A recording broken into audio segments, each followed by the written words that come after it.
near-guaranteed presidential race. And he has one. It's Vlad Putin. White House spokesman Josh Earnest explained, quote, "You didn't need a security clearance to figure out who benefited from malicious Russian cyber activity. The president-elect didn't call it into question. He called on Russia to hack his opponent. He called on Russia to hack Secretary Clinton. So he certainly had a pretty good sense of whose side this cyber activity was coming down on. The last several weeks of the election were focused on a discussion of emails that had been hacked and leaked by the Russians. These were emails from the DNC and John Podesta, not from the RNC and Stephen Bannon. It was the president-elect who, over the course of the campaign, indicated he thought President Putin was a strong leader. The president-elect's team, his campaign, did not make any effort to obscure this." Unquote. Now, as I explained yesterday, Hillary didn't lose because of Vladimir Putin. She lost because she was an awful, terrible, horrible candidate that no one likes and wishes would go away, and because Barack Obama has devastated his party at every single level of government. But Obama has to find an excuse, aside from his own arrogance and Hillary's own incompetence, for the destruction of his legacy. And Putin is as good an excuse as any. But that's not the only excuse Obama has trotted out. He's trotted out fake news, pretending that a bunch of rubes reading false headlines on Facebook elevated Trump to the presidency. If only they'd paid attention to the real fake news distributed by the White House and members of the mainstream media, all would have been well. And of course, Obama thinks the legacy of racism is responsible for the backlash against his presidency. He was appearing with the execrable Trevor Noah, and he explained, quote, "We have by no means overcome the legacies of slavery and Jim Crow and colonialism and racism." Obama continued by stating he had handled the issue of race just beautifully. I mean, ignore the race riots and the DOJ targeting police departments and Obama making stupid comments about black people being shot by the cops. But he's a genius, and not everybody had appreciated that. He said, quote, "I don't think that trying to appeal to the better angels of our nature, as Lincoln put it, is somehow compromised." There are many reasons why Hillary Clinton lost, but Putin, fake news, and racism aren't among them. Barack Obama most definitely is. I'm Ben Shapiro. This is The Ben Shapiro Show.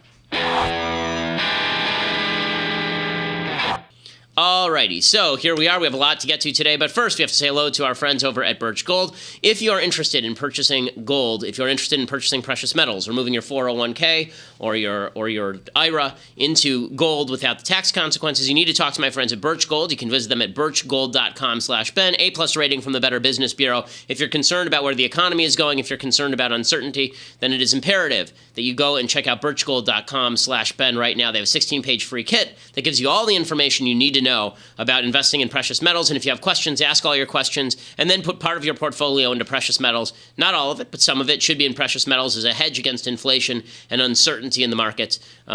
Birch Gold, those are the people that you want to talk to when you're ready to invest. birchgold.com/Ben. Okay, so tons to get to today here on the Ben Shapiro Show. First of all, it is imperative to note that Donald Trump made a major announcement today, a really major announcement today from Trump Tower. And he met with someone. This is an amazing story. This is clip. I think this is clip 3 here. He met with somebody who may be a member of his cabinet, may not be a member of his cabinet, but really an important meeting. Here's footage from Trump Tower this morning. Mr. Trump, Kanye, what did you guys discuss in your meeting today? Just friends, and he's a good man. Doing well. Long time. We've been friends for a long time. What did you guys discuss? Life. We discussed it. You talked about money in 2020. Do you think that's something you still want to do in light of this meeting? Kanye, are you considering performing? It's Kanye West, by the way, for people who are listening to this later. Kanye, no comment about your meeting with the president-elect. This is the president-elect of the United States. Nothing to say? I just wanted to take a picture right now. Do you wish you were voting for him, Kanye? And then, I don't know what this was supposed to be, but it was weird. So Kanye West shows up. He wasn't the only one to show up, by the way. Apparently, Ray Lewis showed up also wearing his white suit. Ray Lewis, the linebacker for the Baltimore Ravens. He was wearing his white suit, which had Secret Service deeply concerned. Because last time Ray Lewis wore a white suit, somebody got stabbed to death. But he burned that white suit, so this is a different white suit. He was at Trump Tower also. I'm not sure what the purpose of all this is. I will say that I'm not saying that Kanye is a gold digger. All I'm saying is that he's not meeting with any broke. Okay, so that's just the point here. So it's as somebody who mocked President Obama incessantly for meeting with celebrities, I have to mock Donald Trump for doing exactly the same thing. We have now entered the realm of the surreal. Kanye West at Trump Tower with Donald Trump. Of course, that's not the major news of the day. Kanye and Trump have a warm relationship. They have for a while. If you recall, Donald Trump, and this is going to be a running theme, Donald Trump tends to treat people who praise him and bow before him as friends and wonderful, sweet political lovers. Kanye West had praised Trump before. Here's video of Kanye West praising Trump. Just to put the audacity to put Anna Wintour right next to Donald Trump. I mean, like, I put Ray J in it, bro. Like,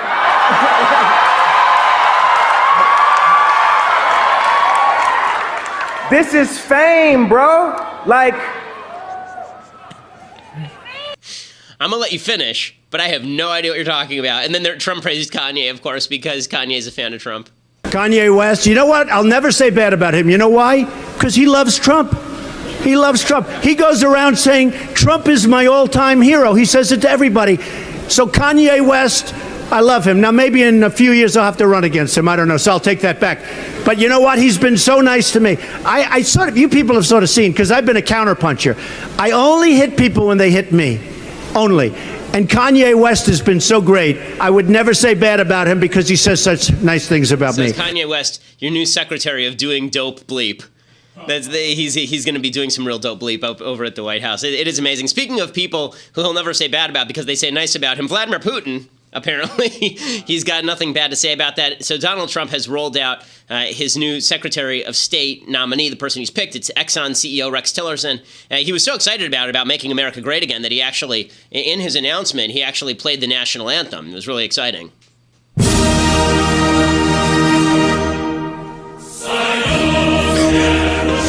guy throwing national anthem. Come on, that's not fair. Okay, that's not fair. That's not right. By the way, it is. I will say this about the Russian national anthem. It's pretty spectacular. This was the original USSR national anthem. Actually, originally it was the Internationale. Then it became this one, which is a great national anthem. And then they moved away from it. They used one that was written by a guy named Glinka, a very famous classical composer.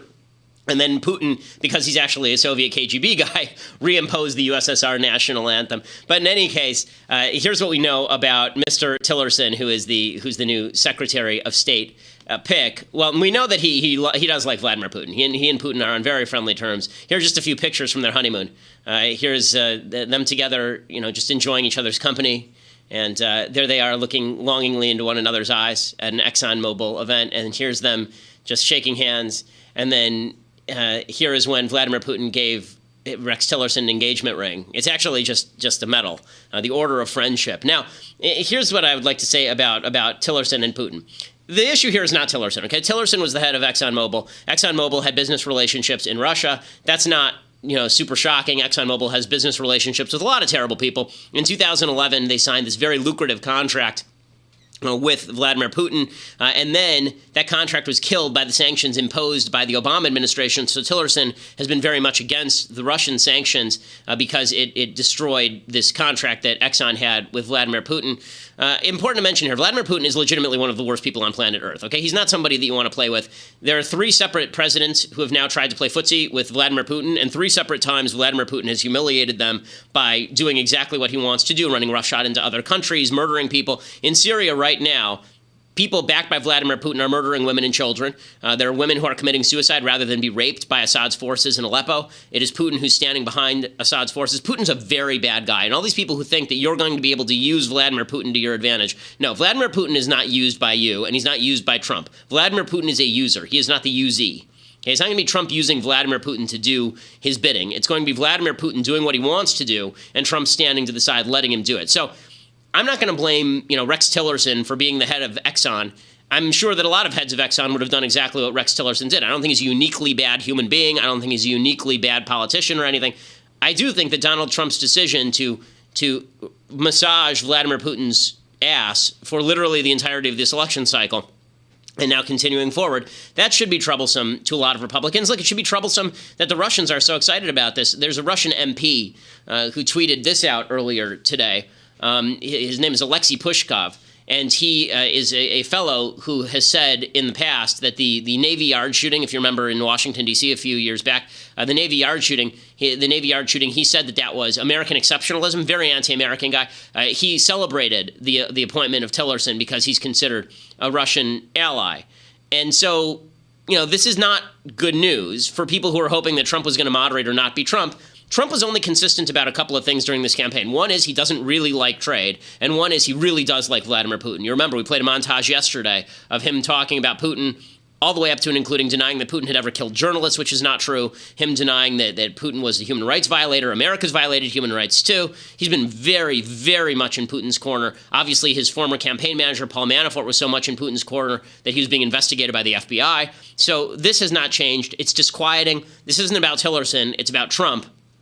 And it is not a good indicator. Again, Vladimir Putin is one of the world's worst human beings. Vladimir Putin murders dissidents. Vladimir Putin runs a petro-oligarchy where he and his friends own all the assets in Russia. Vladimir Putin has now built a personal fortune somewhere in the neighborhood of $40 billion. $40 billion. He just built himself a giant $1 billion mansion. He imprisons dissidents. He has shut down freedom of the press. Vladimir Putin is an absolute kleptocrat dictator, and he's an evil fellow who's engaged in some of the worst human rights atrocities that we've seen in the past 10, 15 years. He also has obviously invaded surrounding countries, Crimea. He invaded Georgia when George W. Bush was president. Now, a lot of people are pointing out that Condi Rice and Bob Gates and some kind of heavyweights have endorsed Tillerson. Two things to note about that. Bob Gates and Condi Rice run a consulting firm for which Tillerson is a client. Dick Cheney has praised Tillerson. He is not somebody who presumably has business interests directly with Tillerson. James Baker, who actually works with Putin very closely, has praised Tillerson. Again, I'm not saying Tillerson's a bad guy. I'm not even saying that Tillerson is, anti-American or has Putin's best interests at heart or any of that. What I am saying is the only thing that Trump knows about him, and the only thing anybody knows about him on foreign policy is that he's super tight with Putin, and that was the reason why Trump picked him in the first place. And that is disturbing. That should be disturbing to anybody who cares about this sort of stuff. Again, Vladimir Putin's a very, very bad guy, and it is disturbing to me how many Republicans are willing to embrace this just because it's Trump doing it. You can call hypocrisy on Democrats, and I'm happy to do that. We'll talk about that in a second. Democrats are hypocrites about Russia, but so are Republicans. I mean, you really don't get to claim that you are anti-Putin if you're then going to sit around claiming that Donald Trump is doing wonders by siding with Putin. We'll get to that in just a second. By the way, Tillerson also has a pretty checkered record with regard to things like global warming, which does make a difference. It was John Kerry negotiating global warming treaties while he was Secretary of State under Barack Obama. Tillerson embraces the notion that man is creating global warming. He's actually even embraced a carbon tax. Here's what he had to say about it recently. Clearly, there's going to be an impact. So I'm not disputing that increasing CO2 emissions in the atmosphere is going to have an impact. It'll have a warming impact. The how large it is what is very hard for anyone to predict. And depending on how large it is, then projects how dire the consequences are.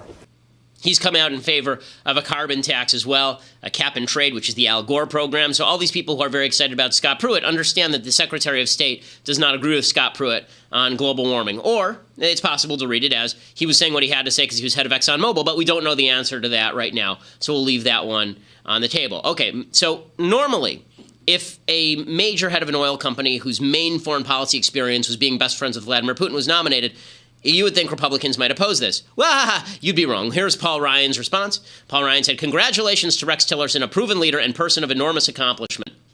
Mitch McConnell also praised Rex Tillerson. He said, "I look forward to supporting his nomination." So forget about, actually having the hearings and determining what his views are. He looks forward to supporting his nomination. And it is fascinating to watch as people do this. Now, I think the motivation here is that there are a lot of people in Congress, Republicans in Congress, who think that if they are really, really nice to Donald Trump, if they give him everything that he wants, he'll be nice to them. So I don't know what Paul Ryan is. I think Paul Ryan is actually delusional at this point about Trump. I think he thinks if I'm really nice to Donald Trump, if I give him all the things he wants, then Donald Trump will do entitlement reform. Has Paul Ryan learned nothing? Not going to happen. Donald Trump is going to do what Donald Trump wants to do. Newt Gingrich, who's just become the pseudo-intellectual shill for Trumpism, he did a lecture at Heritage Foundation today that was called The Principles of Trumpism, which is a new one. I wasn't aware there were any principles of Trumpism other than what Donald Trump feels like this morning. The first principle of Trumpism, according to Newt Gingrich, is praise Trump to the skies and then up your speaker's fee based on that. But he gave a speech about principles of Trumpism, and he called Trump a grizzly bear who basically, if you get his attention, is going to claw off your face. He compared him to the grizzly bear from The Revenant. I guess that we've yet to see whether there was some sort of rape that went on with Leonardo DiCaprio, a bear rape that went on with Leonardo DiCaprio when DiCaprio visited Trump Tower. But the idea that you're going to control Trump is just, this is such an illusion, and it's something that I think McConnell and Ryan are both engaging in, this idea that if you're nice to him, he's going to give you what you want. Not unless he already has a predilection toward you. And this is the caveat. He said earlier about Kanye West, Kanye's been nice to me. so I'll be nice to him. Right, because he doesn't lose anything. Putin is nice to him, so he's nice to Putin. Right, because Donald Trump is the kind of guy who is attracted to power and thinks power is attractive, and so he likes the fact that Putin is strong like bull. So of course he's going to be okay with Vladimir Putin. But that doesn't mean he's going to start green-lighting entitlement reform, which he's opposed the entire way through. He thinks entitlement reform is a political disaster. He's not going to back Paul Ryan's play on that. Republicans keep going along to get along. That's going to have consequences because all you're doing is convincing people that Trump is right where he's wrong, and then he's just going to screw you anyway. Right, as Mitt Romney found out, Mitt Romney put out a statement, and he's not Secretary of State, obviously, and Mitt Romney put out this little statement about not being Secretary of State. Here's what it said. This is 11. It says, quote, "It was an honor to have been considered for Secretary of State of our great country. My discussions with President-elect Trump have been both enjoyable and enlightening. I have very high hopes that the new administration will lead the nation to greater strength, prosperity, and peace." I also hope that this administration will do all of those things. Also, this was shortly after King Joffrey Baratheon Trump I beheaded Ned Stark. Listen, I said it at the time, right? We actually played a clip from Game of Thrones of this happening.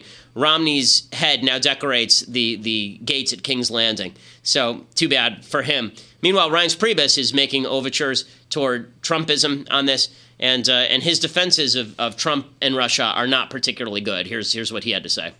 Well, what he said was that the sanctions were ineffective, but the reason they were ineffective was that they weren't being enforced. And so his point was, unless you're going to enforce these sanctions, they're not effective. And people are looking at the first part of that statement and not the second. Look, I know where Rex Tillerson is on this. He believes that sanctions and the threat of sanctions are an important part of international strategy and diplomacy, and so he's not against sanctions. I just want to assure you of that. But what he is against is setting up sanctions that aren't enforced.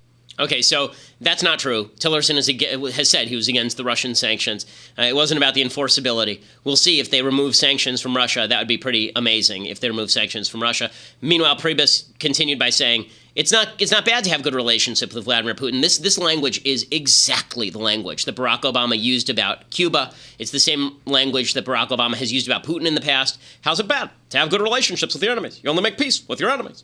Here is Reince Priebus, the shill for the Trump administration. But the truth is that having relationships with people is not a bad thing. I don't know how we got to the place where having an actual functional relationship with someone who might not be a person that we'd first think of to have that relationship is suddenly a bad thing. I mean, we have a lot of problems in this world, and we're not going to solve those problems by making believe that people don't exist. And so, America first. That's what President-elect Trump lives by every day. That's what's in his head every day. Americans first, America first. We're going to be tough across the world. And President-elect Trump and Rex Tillerson and Vice President-elect Pence are going to take every day with that mindset in place. Okay, so I love that he doesn't have any real defense for this, so instead he just starts shouting America first. MAGA, MAGA, MAGA, America first, not paying attention, not listening, blah, blah, blah, blah, MAGA.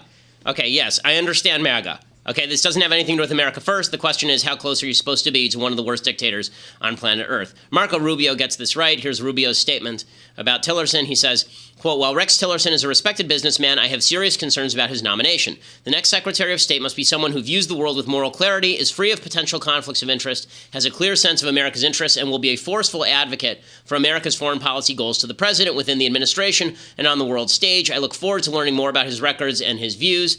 I will do my part to ensure he receives a full and fair hearing," et cetera, et cetera. That's basically the tactic that a lot of these people should be taking, but that is not the tactic that a lot of people are taking. Instead, everybody is just ignoring serious questions that ought to be asked about Russia and Vladimir Putin and what he's doing in favor of sort of partisan breakdowns. And we'll get to more of that in just a bit. Plus, Democrats overreacting because they can't help themselves. It is amazing. Every landmine they have to jump on with both feet. Every rake must be stepped on. All of them, every rake in creation. We'll get to all of that, but you have to subscribe at Daily Wire to see it. You can listen, of course, later on iTunes or SoundCloud, but dailywire.com to subscribe, $8 a month. Annual subscription gets you a free copy of my book, True Allegiance, signed by me, and we have lots of goodies coming at the Daily Wire store, which is going to be opening up pretty soon. Discounts are available for subscribers, of course. Plus, we're going to deconstruct the culture a little bit later, which is going to be a lot of fun. But check it out at dailywire.com. We are the largest conservative podcast on the internet.